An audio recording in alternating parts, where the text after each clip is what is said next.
Hello everyone. What if I told you I believe that every single one of you will be able to build and put together your own PC from scratch at the end of this speech? Yes, computers are that simple. I believe that after this speech you will all be able to understand the basic function of each component inside of a computer, where they go, and hopefully you'll be able to build your own computer at the end of this. Now, myself, I've built 5 computers, including my own, which I've upgraded several times, and several computers for my family members and friends.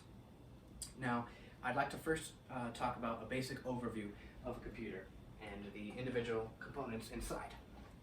Now, the 3 categories we have are storage. This computer has just a CD drive and a hard drive, and RAM, which I'm considering as storage in this speech.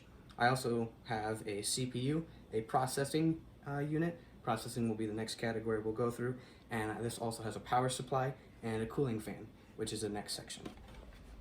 So to start, I'd like to talk about storage. Now this is a hard drive, which is a basic kind of storage device in computers.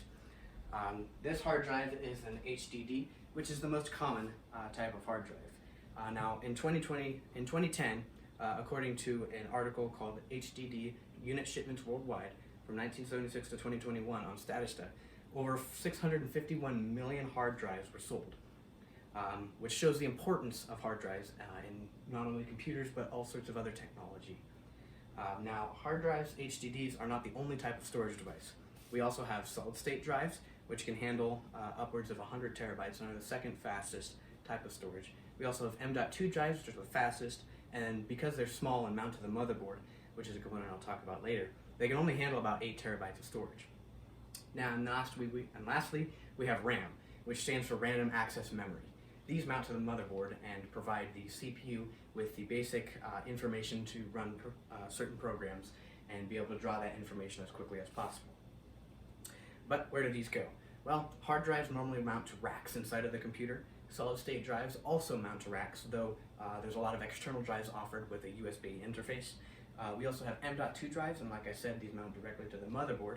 And then RAM also mounts to the motherboard in a special RAM slot and and they're near the CPU in order to provide the CPU with information.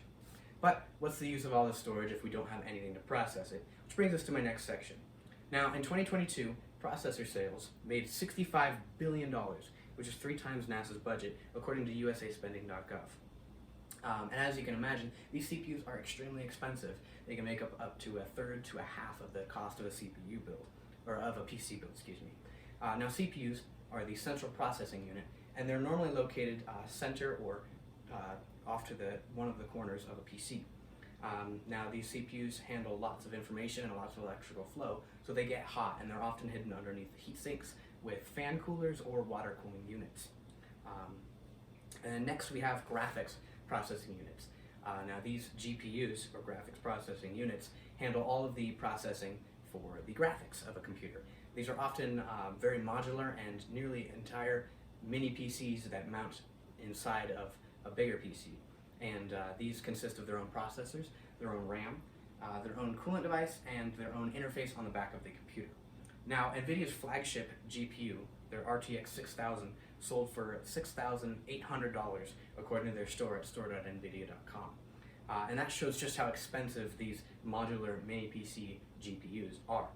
Though, that being said, they're extremely common in computers. You can get a very basic one for between $200 and $300. And so many people will devote the graphics processing to a GPU instead of bogging down their central processing unit with graphics. Now, moving on, these CPUs and GPUs generate lots of heat and they draw lots of power, which brings us to our next section, power supplies and coolant devices. Now, PCs run extremely hot. According to an article by Jason Fitzpatrick on howtogeek.com, PCs dissipate between 300 and 500 watts of detectable energy, heat, enough to heat a small room during the winter, which is pretty impressive, and I can attest to that myself, that my room with my PC running is normally about 10 degrees hotter than any other room in my house. Now, to keep this heat down, a lot of PCs will use fans, just like this small fan here. And a lot of these fans come in fancier designs with lights and different sizes, but they're pretty bog standard when it comes to PC fans. They normally mount to the front draw cold air in, blow it across all the hot components, and exhaust out the top and rear of a computer. Fans are also usually mounted to radiators, which are tied to certain hot spots of a computer, like on a GPU or a CPU. Now, that brings us to our power supply. All this heat is generated by the power running through the computer. Now, these power supplies are normally mounted to the bottom corner, as we can see in this computer here. This power supply is just tucked away here. And power supplies have lots of cords coming out, and they tie to every single component in the computer. They tie to the motherboard, they supply the CPU with power. Lots of GPUs have external power supply cords. All the fans, the radiator pumps, hard drives, lights in the computer, everything runs out of the power supply. Now, as you can imagine, all of these cords can get pretty ugly and turn into a rat's nest. So a lot of people take a lot of time to have cord management in their PCs and hide these cords behind a false back panel. And a lot of people consider this an art of PC building. Now, these power supplies can come in a range of sizes between 250 watts, and some of them are upwards of 1500 watts to supply really high-end PCs. And like I said, these power supplies plug into every single component in the computer and just mount to the bottom of a computer. And that's everything. That's all of the components. So let's do a quick review. There's 4 kinds of storage devices: hard drives, HDDs, which mount in the racks; solid state drives, which also mount in racks, though sometimes use USB interface; and M.2 drives to mount to the motherboard; RAM, which mounts to the motherboard close to the CPU; CPUs, which handle all of the processing unit processing inside of a computer and mount to the motherboard; GPUs, which also mount to the motherboard in special PCIe slots and are their own basic mini computer. You also have coolant devices like fans and radiators, and power supplies, which feed every single component in the computer. And that's everything.